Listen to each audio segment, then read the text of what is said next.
नमस्कार, आप देख रहे हैं मशाल न्यूज, जन जन की आवाज़, आफ्ताब इरफान के साथ। जिला मुख्यालय स्थित भाटकड़ा में महिला स्नान गृह के उद्घाटन के अवसर पर ऐसी तस्वीरें सामने आई जो भारतीय जनता पार्टी के कार्यकर्ताओं और पदाधिकारियों को चिंता में डाल सकती। इस अवसर पर क्षेत्रवासियों ने विधायक संयम लोढ़ा का इतना भव्य स्वागत किया कि जिसे देखकर वे खुद अभिभूत हो गए और उन्होंने कहा कि मैंने इतना बड़ा काम नहीं किया है जितना लाड़ आप लोगों ने दिया। मैंने अपनी ज़िंदगी में कभी नहीं सोचा कि भाटकड़ा जैसी जगह पर मेरा ऐसा स्वागत हो सकता है। आइए देखें कार्यक्रम और इस अवसर पर क्या बोले विधायक संयम लोढ़ा।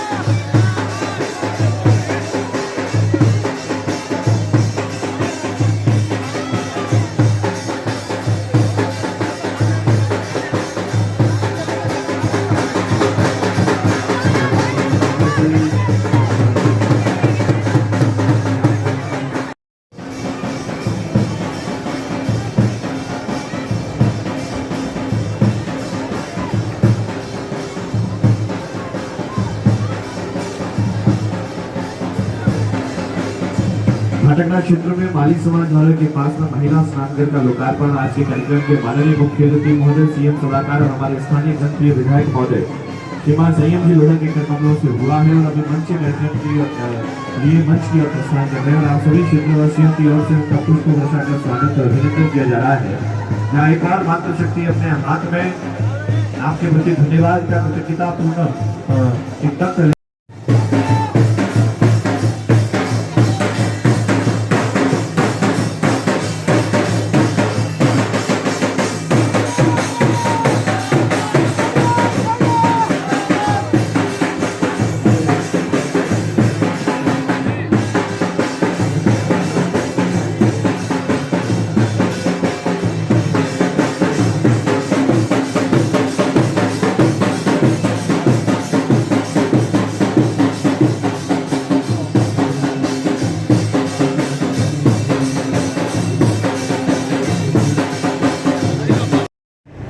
आदरणीय सिरोही के लोक लाडले जननायक आदरणीय संयम जी लोढ़ा साहब,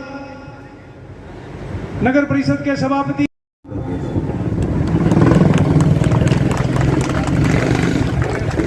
मैं हमारी जिंदगी में नहीं हो चाहिए कि भाटकड़ा में कभी अंतरी का भी स्वागत है।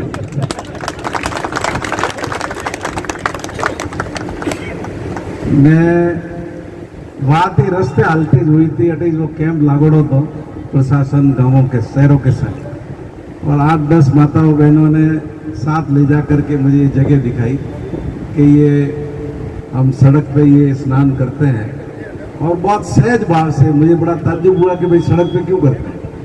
तो मैंने उसी वक्त कमिश्नर को कह दिया कि ये बनाओ, पर ये जमीन रेवेन्यू डिपार्टमेंट की नहीं है। रेवेन्यू डिपार्टमेंट तो राठौड़ी कर रहा था, ये जमीन तो नगर परिषद की है। और जब इन्होंने ऐतराज किया तो मैंने उनको समझा दिया कि जमीन जिस जमीन पे बैठे हुए हैं वो भी नगर परिषद की है। तो मुझे खुशी है कि आप सबको ये काम अच्छा लगा और आप सबने आशीर्वाद दिया और इसकी चाबी हमारे कमिश्नर साहब आपके समाज के व्यक्ति को सुपुर्द कर देंगे, तो जिसको भी जरूरत हो वो वहाँ से उसको ले सके। अभी रघु भाई ने एक बात कही कि कैलाश नगर में जो कॉलेज खुला बिल्डिंग बनेगी तो उस पे कम से कम माड़ी नाम तो लगेगा। तो मैं बताना चाहता हूं कि इस देश के अंदर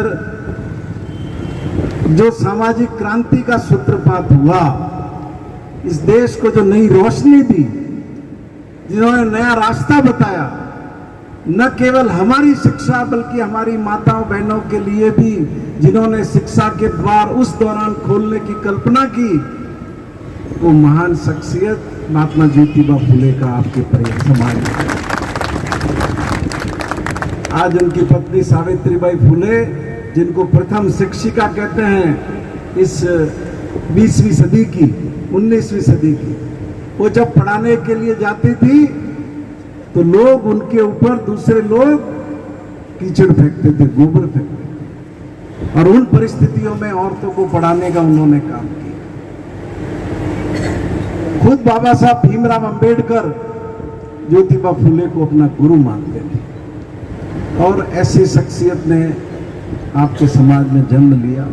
वो एक उदाहरण है हमारे सामने कि हमारा जन्म कहीं भी हुआ हो, कैसी भी परिस्थिति में हुआ हो, हमें कमजोर नहीं पड़ना चाहिए, हमें लोगों के लिए रास्ता बनाने का काम करना चाहिए। ऐसे ही अभी भाई जगदीश जी ने जिक्र किया अशोक जी गहलोत, रेलगाड़ी के पहले थर्ड क्लास होता था रेलगाड़ी में, आपको पता होगा, अब तो थर्ड क्लास नहीं होता है। तो उस जमाने में रेलगाड़ी में थर्ड क्लास के डिब्बे में जिस आदमी ने टॉयलेट के पास बैठकर अपनी यात्रा की, अपनी राजनीतिक यात्रा शुरू की, और आज राजस्थान के 8 करोड़ लोगों की उम्मीद की किरण बन गए, उनका जन्म भी आपके समाज में हुआ। ये कोई कम बात नहीं है। जब ये देश आजाद हुआ, क्या पैदा करते थे, क्या पैदा होता था? ये माट साहब को ध्यान है कि सुई भी नहीं बनती, और ये की गौशालाओं के अंदर 3 लाख गोवंश था।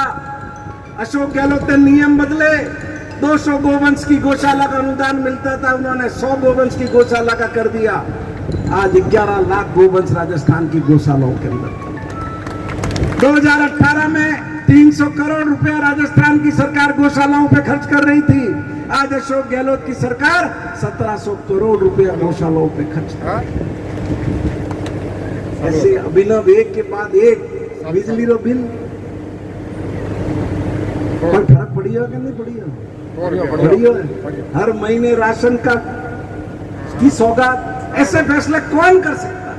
वो आदमी कर सकता है जिसको गरीब की पीड़ा मालूम, गरीब का कष्ट मालूम।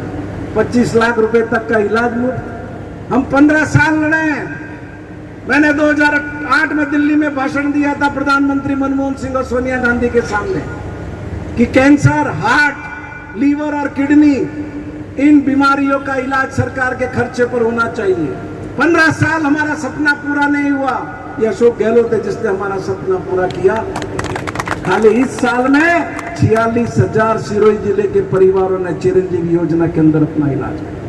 एक एक बात पर आप समझना। और सिरोही बदल रहा है, सिरोही आगे बढ़ रहा है, और मैं आपको भरोसा दिलाता हूं राष्ट्रीय मानचित्र पर सिरोही को ऊंचाई पर ले जाकर के बताऊं। ये जिन कामों का जिक्र किया है, ये तो ट्रेलर है। 2 साल मेरे कोरोना में खराब हो गए, 3 साल ही मिले मुझे, असली फिल्म तो आगे। बहुत बहुत धन्यवाद। जय हिंद।